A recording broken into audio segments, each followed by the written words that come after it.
The sun was low in the sky as Miss Simone Delacourt stood in the gardens.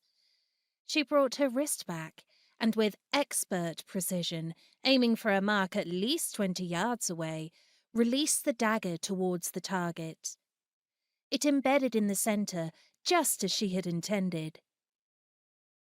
Simone had been gifted her first dagger by her mother when she was 8 years old.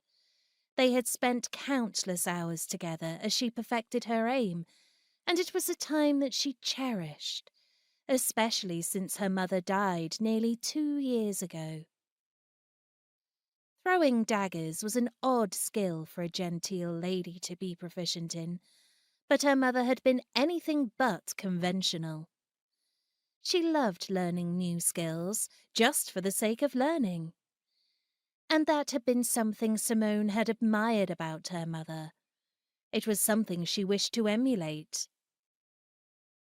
The sound of approaching footsteps drew her attention, and Simone watched the butler come to a stop a short distance away.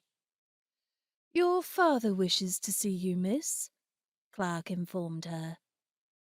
Simone hesitated. Her father had hardly uttered a word to her in weeks, and when he had, it had been in passing.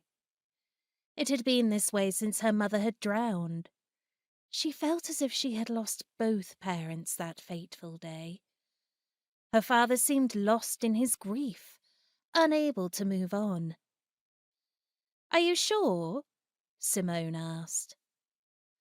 Clark's face softened, and she knew that he understood why she had asked such a thing.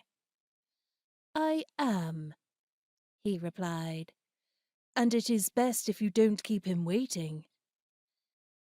His words were spoken with kindness that was all too familiar. Simone smiled at the white-haired butler. He had been working for their family since before she was born. As of late, he felt like more of a father figure than her own. "Let me collect my dagger," she said before she approached the target.